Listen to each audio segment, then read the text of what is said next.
सुप्रभात। मैं भूमि बाफना हिंदी दिवस के महत्व पर कुछ शब्द कहने के लिए उपस्थित हुई हूँ। हिंदी दिवस हर साल 14 सितंबर को देश भर में बड़ी ही उत्साह के साथ मनाया जाता है। हिंदी ने हमें दुनिया भर में पहचान दिलाई है। भारत ही नहीं बल्कि दुनिया भर के कई देशों में हिंदी बोली जाती है। हिंदी विशेष की प्राचीन, समुद्रित और सरल भाषा है। राष्ट्रपिता महात्मा गांधी ने हिंदी को जनमानस की भाषा कहा था। उन्होंने 1918 में आयोजित हिंदी साहित्य सम्मेलन में हिंदी को राष्ट्रभाषा बनाने के लिए कहा था। भारत सालों तक अंग्रेजों का गुलाम रहा। इसी वजह से उस गुलामी का असर लंबे समय तक देखने को मिला, यहाँ तक कि इसका प्रभाव भाषा में भी पड़ा। वैसे तो हिंदी दुनिया की तीसरी ऐसी भाषा है जिससे सबसे ज़्यादा लोग बोलते हैं, लेकिन इसके बावजूद हिंदी को अपने ही देश में हीन भावन के देखा जाता है। आमतौर पर हिंदी बोलने वालों को पिछड़ा और अंग्रेजी में अपनी बात कहने वालों को आधुनिक कहा जाता है। इसी हिंदी का दुर्भाग्य है कि कहा जाएगा कि इतनी समुद्रित भाषा को कोश होने के बावजूद आज हिंदी लिखित और बोलते वक्त ज़्यादातर अंग्रेज़ी भाषा के शब्द का इस्तेमाल किया जाता है और हिंदी के कई शब्द चलन से ही हट गए हैं। ऐसी ही हिंदी दिवस को मनाना ज़रूरी है ताकि लोगों को यह याद रहे कि हिंदी उनकी राष्ट्रभाषा है और उसका सम्मान हमें हमेशा करना चाहिए। आगे बढ़ते हैं हम हिंदी पर कितने सारे कार्यक्रम होते हैं उसके बारे में बात करने के लिए। हिंदी दिवस के दौरान कई कार्यक्रम होते हैं। इस दिन छात्र छात्राओं को हिंदी के प्रति सम्मान और दैनिक व्यवहार में हिंदी के उपयोग करने आदि की शिक्षा दी जाती है, जिसमें हिंदी निबंध लेखन, वाद विवाद, हिंदी कथन प्रतियोगिता आदि होती है। हिंदी दिवस पर हिंदी के प्रति लोगों को प्रेरित करने हेतु भाषा सम्मान की शुरुआत की गई है।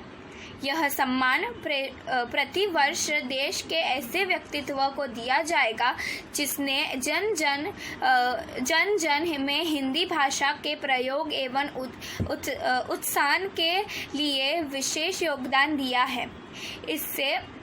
इसके लिए सम्मान स्वरूप 1,01,000 रुपये दिए जाते हैं। हिंदी में निबंध लेखन प्रतियोगिता के द्वारा कई जगह पर हिंदी भाषा के विकास और विस्तार हेतु कई सुझाव भी प्राप्त किए जाते हैं। हिंदी भाषा को कुछ और दिन याद कर रखे इस कारण राष्ट्रभाषा सप्ताह का भी आयोजन होता है, जिससे यह कम से कम वर्ष के एक सप्ताह के लिए तो रहती ही है। मैं आशा करती हूँ कि आप सभी को मेरी स्पीच पसंद आई हो और सभी से एक बात कहना चाहती हूँ, हिंदी को बोलने में कभी शर्म नहीं करना। हिंदी हमारी राष्ट्रभाषा है। धन्यवाद। नमस्ते, मेरा नाम राशि शाह है। मैं कक्षा 8वीं अ की छात्रा हूँ। आज मैं आपको एक कविता सुनाने जा रही हूँ जिसका शीर्षक है एग्ज़ाम की टेंशन। क्या होता है एग्ज़ाम्स में, क्या होता है एग्ज़ाम्स में, आज आपको मैं बताती हूँ। एग्ज़ाम टाइम की है कहानी, आओ तुम्हें सुनाती हूँ। सारा साल किताब नहीं देखी, सारा साल किताब नहीं देखी, अब उसकी याद सताती है। एग्ज़ाम की टेंशन ऐसी है भाई सबको बहुत रुलाती है। कुछ कर देते हैं दिन रात एक, कुछ कर देते हैं दिन रात एक, कुछ पर्चियाँ ले जाते हैं। ज़्यादातर तो हमारे जैसे इन्हीं लफ्ज़ों को दोहराते हैं, ज़्यादातर तो हमारे जैसे इन्हीं लफ्ज़ों को दोहराते हैं कि अब की बार कुछ कर ना पाई, अब की बार कुछ कर ना पाई, अगली बार छा जाऊंगी, माता रानी पास करा दे, लड्डू भोग चढ़ाऊंगी। एग्ज़ाम के टाइम पर टीचर भी कुछ ऐसा अज़ूम ढाते हैं, मुझे न्यूटन की स्पेलिंग तक नहीं आती है, थर्ड लॉ का सवाल करते हैं। कुछ इंग्लिश में कमज़ोर होते हैं, कोई पढ़ने में ही कामचोर होते हैं। कल से पढ़ूंगी, दिन यूं ही बीत जाते हैं, अब तो फेल होने के सपने मुझे हर घड़ी सताते हैं। ना मन करता ना पढ़ा जाता, ना मन करता ना पढ़ा जाता। कुछ ऐसा हाल होता है। सारा साल किताब क्यों नहीं देखी, यह सोचकर दिल भी बहुत रोता है। बीत गया देखो समय सारा, बीत गया देखो समय सारा। एग्जाम का दिन भी आया है। जो कभी मंदिर नहीं गया वो भी मत्था टेक कर आया है। पहुँचे अब एग्ज़ाम हॉल में, एग्ज़ाम शुरू हो जाता है। मिला जब क्वेश्चन पेपर हाथ में, दिल बहुत घबराता है। जो आता था वो कर दिया। अब आगे वाली पर आस है, आंसर शीट थोड़ा टेढ़ा करके करा सकती वो पास है। ये थी एग्ज़ाम तक की कहानी जो मैंने तुम्हें सुनाई है। मेरा नाम है परवा गया और मैं 7वीं में पढ़ता हूँ और मेरा आज का विषय है यमराज से मुलाकात। एक दिन रास्ते पर मुझे मिल गए यमराज और बोले, बेटा तुम्हारे पापों का घड़ा भर गया है आज। मैं बोला, प्रभु मैं तो जलेबी जैसा सीधा हूँ, क्यों मेरी शराफत पे उंगली उठा रहे हो? जरूर आपके कंप्यूटर में कोई वायरस है जो मुझ पर ऐसा आरोप लगा रहे हैं। ध्यान से सुनिए, मेरी भी क्या मजबूरी है, आजकल जीने के लिए गलत काम भी करना जरूरी है। यमराज बोले, इस तरह जी ना दुखाओ, इंसान तो तुम पहले ही हो, अब गधे की तरह मत हिलना। पर यह तो तुम इंसानों का सिस्टम है, यह भी जान लो। पर तुम्हारी बात तो सच्ची है, तो अपने प्राणों के बदले कोई 3 वरदान मांग लो। मैंने पहले 2 वरदान मांगे कि प्रभु मेरे देश से गरीबी और बेरोजगारी हटा दो। इस यमराज बोले, और यह तो असंभव है, अब इसके बदले अपने उम्र के 20 साल और बढ़ा लो। मैंने अपना आखिरी वर मांगा कि प्रभु के मेरे देश से कम भ्रष्टाचार ही मिटा दो। इस बार बोले, अरे नादान, इतना भी नहीं जानते कि विधि का विधान कौन बदल सकता है?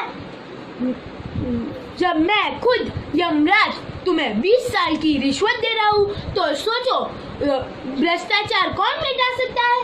अगर तुम सच्चे होंगे तो तुम्हारे उन्नति के रास्ते खुल जाएंगे और सुख पेट्रोल के दामों की तरह बढ़ जाएगा और दुख पानी के स्रोतों की तरह घट जाएगा। धन्यवाद। सुप्रभात शिक्षिका जी और मेरे प्रिय मित्रों, मेरा नाम है सुधर गंगर और मैं आज आप सभी के सामने प्रस्तुत करने वाला हूँ एक कविता जिसका नाम है वार सोशल मीडिया। इस कविता के कवि है Lokesh Indroda.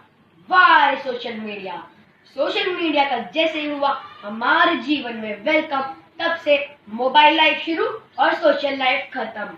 Twitter, WhatsApp, Facebook पर पूछा जाए सवाल, बंदा इमोजी डाल बताए कितना है बेहाल। क्या खाया, क्या खाएंगे, इसका भी करते प्रचार। भला हो क्या, इसका तो ना दिया समाचार। अरे तेरे मुंह बना सेल्फियां ने लड़कियां करे पोस्ट, फिर मुंह फुलाए जब लाइक कमेंट्स ना आए मोस्ट। ऐसे हर किसी का सोशल मीडिया पर हंसी सफर है जारी। कुछ होके भी शादीशुदा बताए खुद को बाल ब्रह्मचारी। तो कलरफुल हुई जिंदगी जो थी ब्लैक एंड व्हाइट। व्हाट्सएप पे मॉर्निंग और फेसबुक पे गुड नाइट। ऐसे ही हिला दिया सोशल मीडिया ने इस तरह पूरा जीवन। सुख पा रहा है यूजर और दुख झेल रहे हैं परिजन। ऐसे ही मिसयूज करके तूने बदला मेरा इंडिया। अब दिल और दिमाग दोनों लट्टू, वार सोशल मीडिया। धन्यवाद। मेरा नाम देवम संघवी, मैं कक्षा 8वीं का छात्र हूँ। कर्जा देता जो मित्र वो ज्ञानी कहलाए, महामूर्ख वो मित्र है जो वापस लौटाए। बिना मतलब को पिटेगा समझाया था तोय, आगे आगे ना बोल बचाएगा ना कोई। गुरु पापा देव खड़े अर्चना लागू पाव, दबी गुरु पापा ने पाव दिए छुड़ावाए। पूरी बात मनाने के लिए 2 बात रखिया, पापा के पाव दबाओ और बनवाए रखो आशीर्वाद। अर्चना बोली ये हमसे न हो पाए, कहीं पापा के झूठे वापस ना पड़ जाए। धन्यवाद। मैं ध्रुव करहरिया छठी कक्षा से हिंदी दिवस के अवसर पर एक हास्य कविता बोलने वाला हूँ। चूहे तुमको नमस्कार है, चूहे नहीं इतना उठा रहे, तुम पर बैठे हैं गणेश जी, हम पर तो कर सवार है। चूहे तुमको नमस्कार है, भक्तजनों की भीड़ लगी है, खाने की क्या तुम्हें कमी है। कोई देवे लड्डू पेड़े, भेंट करी कोई अनार है। चूहे तुमको नमस्कार है, परेशान जो मुझको करती पत्नी, केवल तुम इससे डरती, तुम्हें देखकर हे चूहे जी चढ़ जाता उसको बुखार है। चूहे तुमको नमस्कार है, ऑफिस वर्क एकदम निल है, फिर भी ओवर टाइम बिल है, बिल में घुसकर पोल खोल दो, सोमवार भी रविवार है। चूहे तुमको नमस्कार है, कुर्सी है नेता का वाहन, इस पर बैठ करे वह शासन, वहाँ भीड़े तुमसे ज्यादा, वह कुर्सी का चमत्कार है। चूहे तुमको नमस्कार है, राजनीति ने जाल बिछाया, मानवता उसमें फंसता जाया, मानवता नष्ट हो रही, पशुता में आया निखार है। चूहे तुमको नमस्कार है। धन्यवाद। जिनांश जैन 8th B।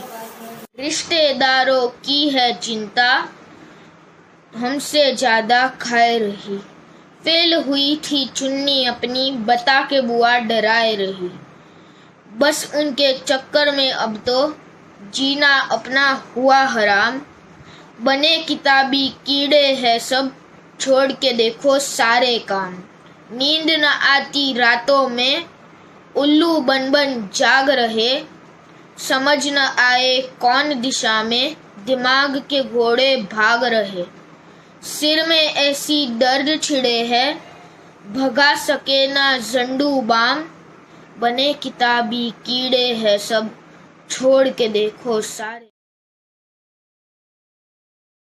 नमस्कार माननीय प्रधान अध्यापिका मोरे सर, शिक्षिका जी और एवं हमारे प्यारे मित्रों, आज हिंदी दिवस के अवसर पर हम आपके सामने एक नाटक प्रस्तुत करना चाहेंगे। इस नाटक का नाम है यह है लॉकडाउन। तो आइए जानते हैं इस नाटक के कार्यकर्ता। मैं मेहर बुहारी वाला। नमस्ते, मैं हूँ हर्षित। नमस्ते, मेरा नाम ध्रुव है। नमस्ते, मेरा नाम कल जैन है। तो आइए देखते हैं कि दृश्य 1 में 20 मार्च को क्या हुआ। अरे 6:30 बज गए हैं, ब्रश करने चलता हूँ। कल्प नींद में होता है, कल्प ब्रश करने जाता है।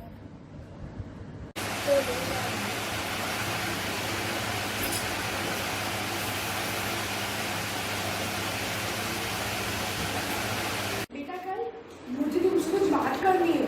पिताजी क्या कहना है? मेरे लिए एक बुरी खबर है और तुम्हारे लिए एक अच्छी खबर है। पिताजी पहले मेरी अच्छी खबर सुनाओ। तुम्हारी अच्छी खबर यह है कि अभी विद्यालय ग्रुप से मैसेज आया है कि आज से विद्यालय बंद हो गई है, किसी को भी विद्यालय नहीं आना है थोड़े समय तक। बोलो पिताजी, आप सच बोल रहे हो? मुझे तो यकीन ही नहीं हो रहा है। अचानक से कल्प की सारी नींद उड़ जाती है। कल्प एकदम खुश हो जाता है। बोलो पिताजी, आपकी पूरी खबर क्या है? और मेरी पूरी खबर यह है कि आज से विद्यालय जाना बंद हो गया है और तुम घर पे शैतानी करोगे। तो आइए आगे देखते हैं दृश्य 2 में 25 मार्च को क्या हुआ। ध्रुव फोन पे ईयर प्लग लगा के बैठा है और समाचार सुन रहा है और अचानक से एक समाचार देख के वो चौंक गया। क्या? ये क्या है? लॉकडाउन? ये क्या होता है? मुझे तो यह पता है कि विद्यालय बंद हो गए, पर ये लॉकडाउन, अरे बाप रे, मैं तो भूल ही गया। मैं और मेरा मित्र हर्ष पिकनिक में जाने वाले थे, अब क्या होगा? मुझे अभी ही उसको फोन करना पड़ेगा।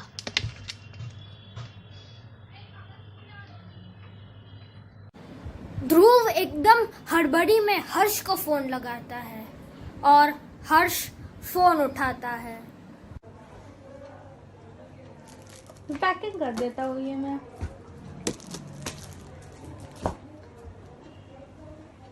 और क्या बाकी रह गया? ओ ये क्या, किसका? ओ ध्रुव का फोन आया। चल मैं बात। हाँ बोल ध्रुव, क्या बात है? मैं अपने पिकनिक के लिए कुछ पैक कर रहा हूँ, मैं थोड़ी देर बाद कॉल करता हूँ, ठीक है? बाय। ध्रुव जल्दी जल्दी में एकदम चिंतित पड़ गया। अरे हर्ष नहीं, रुक जा, पहले मेरी बात तो सुन ले। तूने अभी तक समाचार नहीं देखे क्या?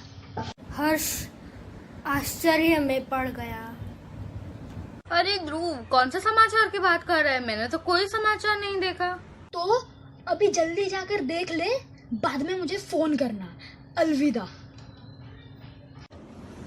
ये ध्रुव कौन सा समाचार की बात कर रहा था? चलो देखता हूँ कौन सा समाचार देखने को मिलता है। अरे ये तो बहुत ही बड़ी बात है, पूरा हिंदुस्तान लॉकडाउन में है। मैं अभी ध्रुव को वापस फोन करता हूँ। हेलो ध्रुव, हाँ पूरा हिंदुस्तान लॉकडाउन में है। कब आएगा हर्ष का फोन यार? ओह।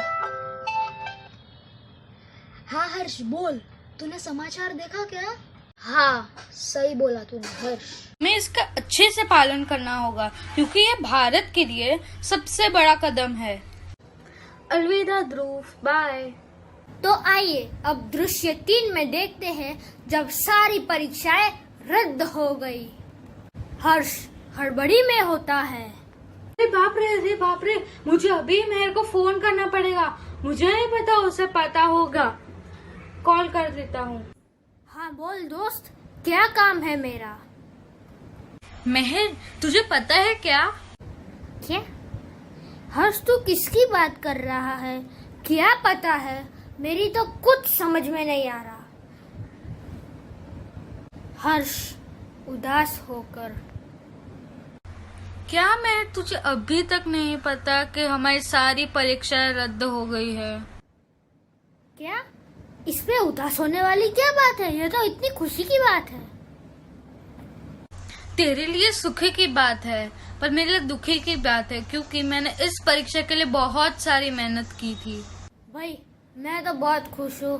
मैंने तो कुछ भी नहीं किया था, मैं तो बस पढ़ाई चालू ही करने वाला था। तब तक मैं तेरा फोन आ गया। दोस्त, तूने मेरी मेहनत बर्बाद होने से बचा ली। चल अलविदा मेहर, बाद में बात करता हूँ मैं तेरे साथ। अलविदा हर्ष, और हाँ धन्यवाद इस अच्छी खुशखबरी के लिए। तो चलिए आगे देखते हैं। तब दृश्य 4 में ऑनलाइन क्लासेस शुरू होने की सबको खबर मिली।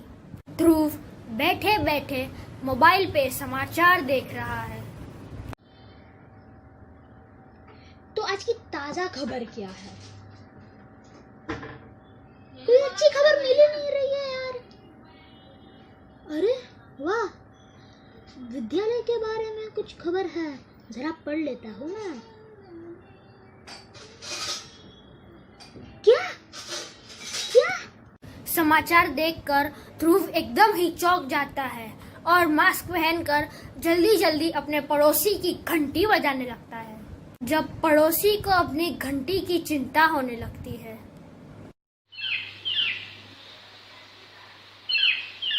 कब खोलेगा ये कल दरवाजा यार? अरे बाबा खोलता हूँ, रुक जाओ, घंटी तोड़नी है क्या भाई? अरे ध्रुव तू घर से ही आया ना, बाहर से तो नहीं ना? अरे हाँ भाई, मैं अभी घर से ही आया हूँ। हाँ ठीक है, अंदर आ जाओ। अरे बैठने का समय नहीं है भाई। ध्रुव तनाव में पड़ जाता है। अरे दोस्त इतने तनाव में क्यों हो? कोई बुरी खबर है क्या? क्या बोलूं मैं, खबर तो वैसे अच्छी है। तो मुझे भी बताओ ध्रुव। मैंने अभी ही ई समाचार में पढ़ा कि अभी से सब विद्यालय ऑनलाइन क्लासेस चालू करने वाले हैं। क्या बात कर रहा है तू? सच्ची में? तूने विद्यालय के ग्रुप पर चेक किया?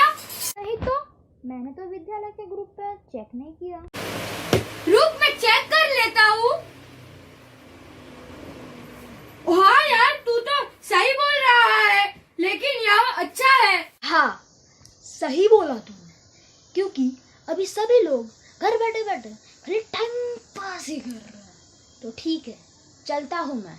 अलविदा दोस्त। हाँ, तूने सही बोला। ठीक है, अलविदा। तो चलिए आगे बढ़ते हैं दृश्य 5 की तरफ, जहाँ ध्रुव को सपने में कोरोना मिलने आया। तो चलिए आगे बढ़ते हैं दृश्य 5 की तरफ, जहाँ ध्रुव को सपने में कोरोना मिलने आया।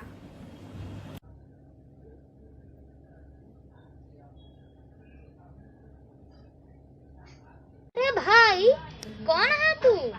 हा हा हा, मेरा नाम है कोरोना। तू मेरे से दूर ही रहे ना। पूरी दुनिया पे आतंक है मेरा। तो मैं क्या करूं? अचार डालूं तेरा?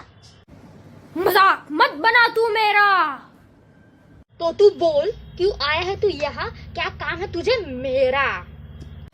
तू बता, पूरी दुनिया पे आतंक है मेरा, फिर भी क्यों लॉकडाउन लाया हिंदुस्तान में तुमने मेरा? क्योंकि कोरोना से बचना पड़ा हमें, इसलिए लॉकडाउन लाना पड़ा पूरे हिंदुस्तान में तेरे लिए। अब तू जाता है यहाँ से, बुलाऊं मैं हैंड सैनिटाइजर को तुझे भगाने के लिए। निकल निकल। हाँ भाई हाँ, मैं जाता हूँ, पर मैं आऊंगा वापस। तब तक के लिए खुदा हाफिज। तो चलिए आगे बढ़ते हैं दृश्य 6 की तरफ, जहाँ पृथ्वी पर एक बड़ा मीटियोरॉइड गिरने वाला है। नमस्कार, मैं रिपोर्टर मेहर बुहारीवाला ZTV न्यूज से आपको आज की सनसनीखेज खबर सुनाने वाला हूँ। सूत्रों के अनुसार हमें पता चला है कि इसरो ने हमें खबर की है कि रात को ठीक 12 बजे पृथ्वी पर एक बड़ा शुद्ध ग्रह गिरने वाला है। ये खबर सच है। अगर ये मीटियोराइड अगर पृथ्वी से टकरा गया तो पूरी मानव जाति ही नष्ट हो जाएगी। मैं अभी क्या करूं? हर्ष थोड़ी देर बहुत सोचता है और उसके बाद हर्ष खुश हो जाता है। युक्ति सूझी है। तो चलिए हम देखते हैं कि रात को 11 बजे क्या हुआ।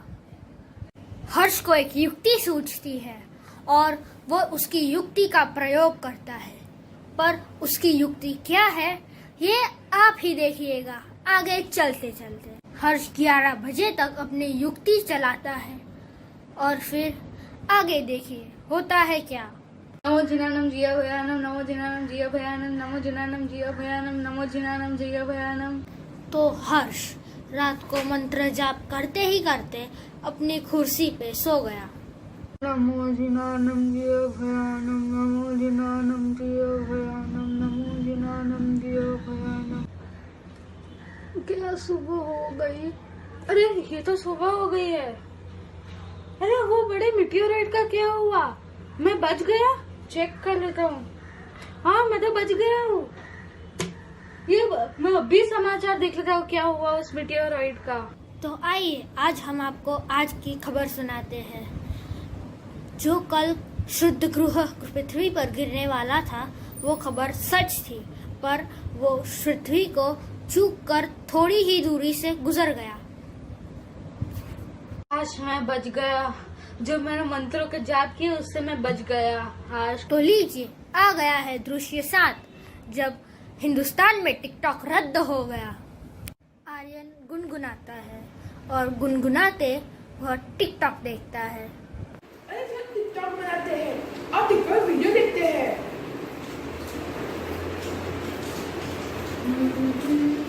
अरे ये क्या मैसेज आ रहा है? टिकटॉक में क्या बोल रहे? हिंदुस्तान में टिकटॉक रद्द हो गया है। अरे बाप रे, ये क्या हो गया? मुझे सर्च करना पड़ेगा। सर्च करने के बाद अरे ये क्या हो गया? आर्यन को ध्रुव का फोन आता है। ये किसका फोन है?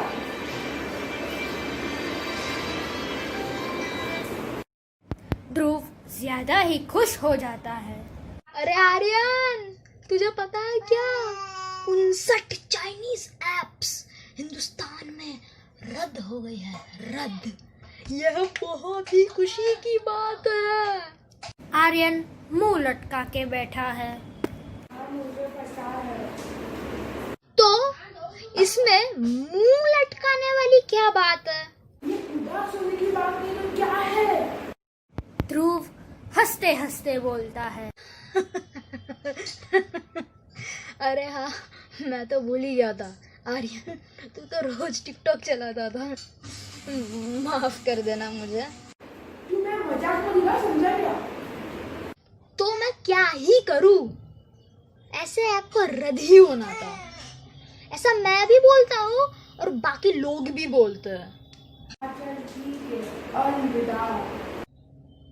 अरे आर्यन ने तो फोन काट दिया।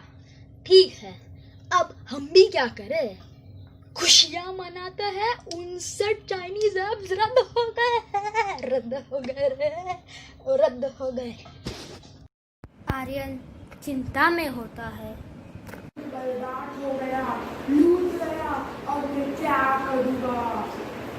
अरे यह क्या मैसेज आ रहा है TOI से? क्या टिकटॉक के साथ 58 ऐप्स बैन कर दिए गए इंडिया में? अरे यार, मैंने टिकटॉक चल के उसके पहले ही बैन कर दिया। तो चलिए आगे बढ़ते हैं दृश्य 8 की तरफ, जब झूठ ही झूठ फैला हुआ था और हमारे दोस्त आपको एक संदेश देंगे।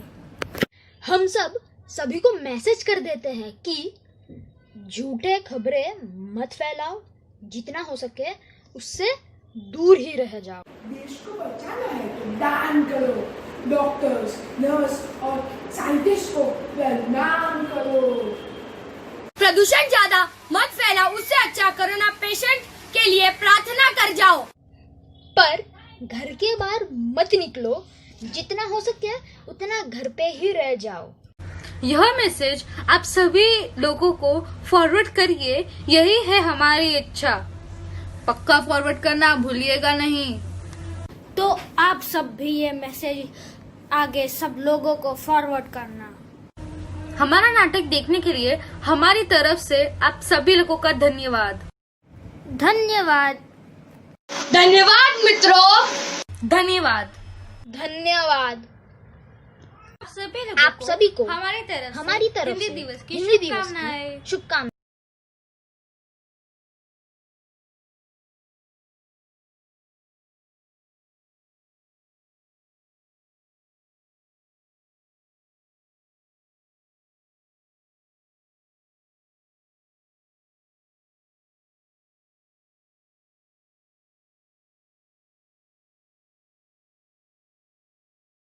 ए वतन, एक रोज तेरी खाक में खो जाएंगे, सो जाएंगे, मर के भी रिश्ता नहीं टूटेगा हिंदुस्तान से, ईमान से। 2 गज सही ये मेरी मिल्कियत तो है, ए मौत तूने मुझे जमींदार कर दिया। आँख में पानी रखो, होठों पे चिंगारी रखो, जिंदा रहना है तो तरकीबें बहुत सारी रखो।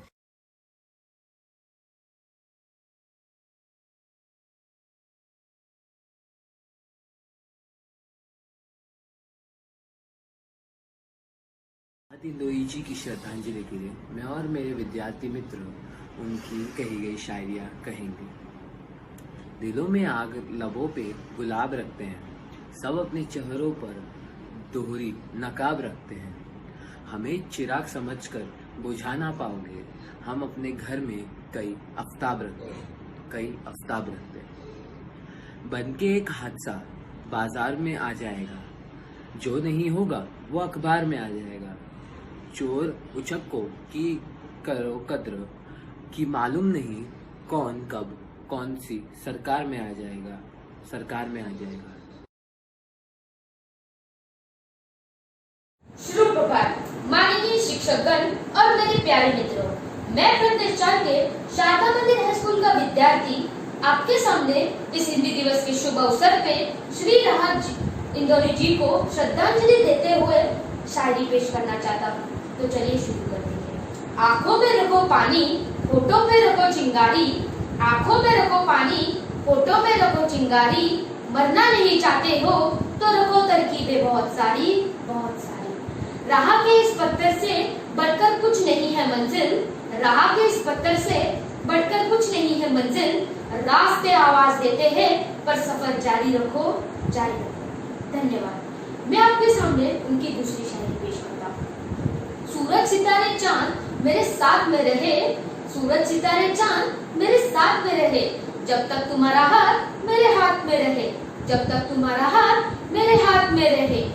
शाखाओं से टूट जाए वैसे पत्ते नहीं है हम, शाखाओं से टूट जाए वैसे पत्ते नहीं है हम।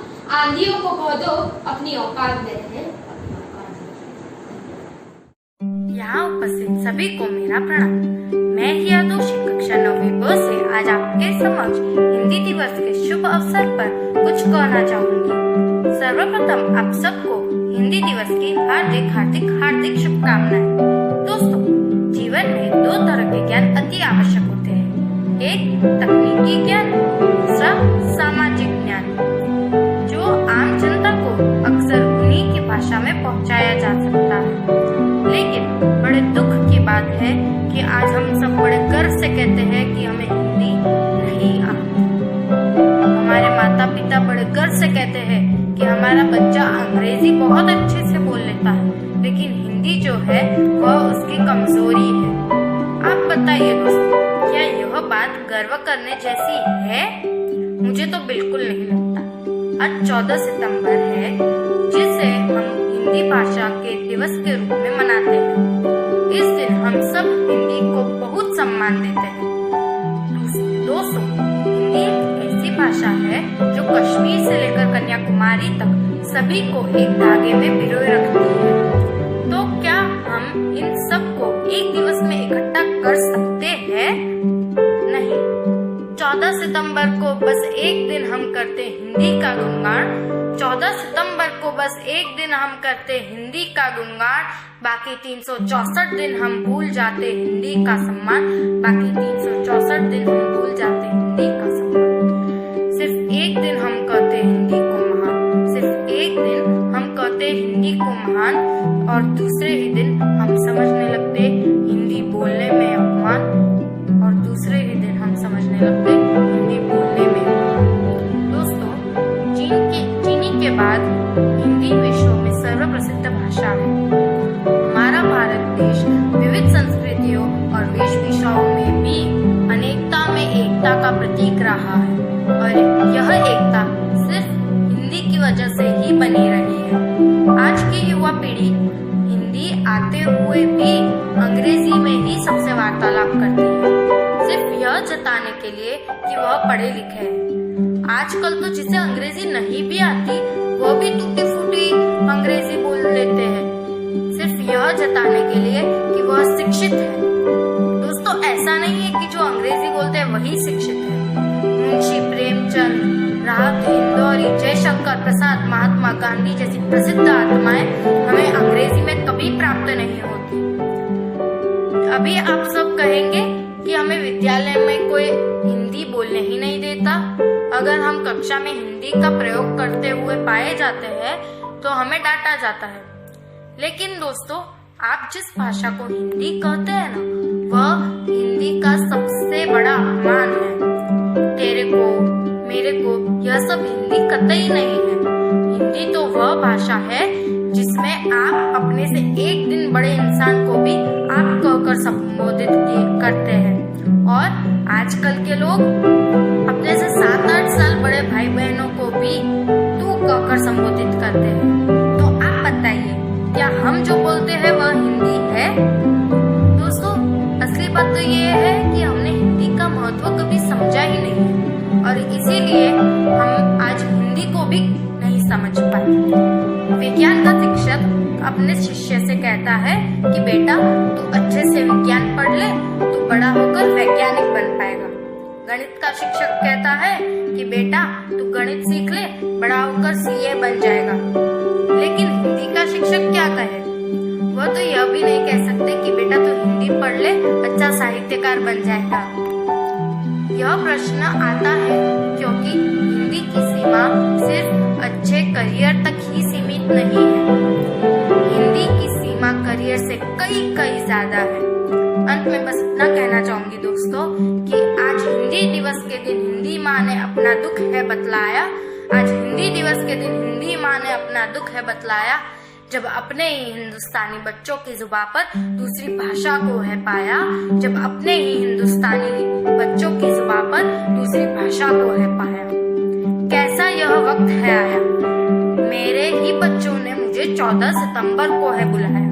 कैसा यह वक्त है आया, मेरे ही बच्चों ने मुझे 14 सितंबर को है बुलाया। बाकी के दिन तो बच्चों की जुबान पर होता है यू नो दिस दैट की माया। बाकी दिन तो इन बच्चों की जुबान पर होती है यू नो दिस दैट की माया। अब बड़ा होकर बच्चा गुड मॉर्निंग गुड इवनिंग भी ले आया। अब बड़ा होकर बच्चा good morning good evening hi bye ले आया। अपना दुख दबाकर हिंदी माँ बोली, यह घोर कलयुग है आया, घोर कलयुग है आया। मेरी आपसे यही विनंती है कि आप भले ही कितनी भी भाषा क्यों न सीख लें, लेकिन हिंदी का स्थान आपके हृदय में हमेशा उत्तम होना चाहिए। धन्यवाद। जय जय हिंदी, जय जय हिंदुस्तान। सुप्रभात, मैं रोहन भगत कक्षा 9वीं आज आपको एक हास्य कविता सुनाने जा रहा हूँ जिसका शीर्षक है बूफे की दावत। अब मानो या ना मानो, हमारे लिए सबसे बड़ी आफत ये बूफे की दावत। एक बार हमारा भी जाना हुआ था दावत में, बीवी बच्चे थे साथ में। बाहर से सब शोपीस, अंदर से रूखे थे। क्या करे भाई साहब, सुबह से जो भूखे थे। जैसे ही खाने का संदेशा आया हाल में, जैसे भगदड़ मच गई पंडाल में। सब एक के ऊपर एक चढ़ने लगे, जिसने झपट लिया सो झपट लिया, बाकी सब खड़े खड़े तरसने लगे। एक आदमी इधर से उधर चक्कर लगाए जा रहा था। खाना खाना तो दूर, उसे देख भी नहीं पा रहा था। दूसरा अपनी प्लेट में चावल की तस्तरी झाड़ लाया था, उससे कहीं ज्यादा तो अपना पजामा फाड़ लाया था। तीसरी एक महिला थी जो ताड़ की तरह तनी थी, लेकिन उसकी आधी साड़ी तो पनीर की सब्जी में सनी थी। उसे बार बार धो रही थी, पड़ोसन की थी ना, इसीलिए सर पीट पीट कर रो रही थी। चौथा बेचारा मजबूर था, लाचार था, इसीलिए कपड़े उतार कर पहले से ही तैयार था। पांचवा इन हरकतों से बेहद परेशान था, इसीलिए बीवी बच्चों से ज्यादा प्लेट पर ध्यान था। छठा तो कल्पना में ही खा रहा था, प्लेट दूसरे की देख रहा था, मुंह अपना चला रहा था। आठवें का तो मालिक ही रब था, प्लेट तो हाथ में थी मगर हलवा गायब था। नवा भी कुछ अजीब हरकतें कर रहा था, खाना खाने की बजाय जेबों में भर रहा था। और 10वें हम थे जो देखकर यहाँ की हालत अपनी पत्नी से बोले, लौट चले डियर सही सलामत। बस फिर क्या था, यही बात लेकर बीवी बिगड़ गई। बोली, किस कमबख्त के पल्ले पड़ गई, इससे अच्छा तो किसी पहलवान से शादी रचाती तो कम से कम भूखी तो ना मारी जाती। मगर इससे शादी रचाकर तो आज तक अपना मन कचोट रही हूँ। पहली बार बूफे से बिना खाना खाए लौट रही हूँ। धन्यवाद। आदरणीय प्राध्यापिका जी, माननीय मोरे सर जी, विभागाध्यक्ष श्री रीना सिंह, विनीता मिस और हनुमंत सर को मैं बहुत बहुत धन्यवाद करता हूँ कि उन्होंने मुझे शुक्रिया अदा करने का अवसर प्रदान किया है। आज का रंगारंग कार्यक्रम देखकर हिंदी के प्रति हमारी श्रद्धा और बढ़ गई है। छात्रों ने प्रत्येक कार्यक्रम में बढ़ चढ़कर भाग लिया और कोरोना संक्रमण के प्रति हमें ज्ञान जागरूक कराया। मेरे इसी बात के साथ कार्यक्रम का समापन होता है। धन्यवाद।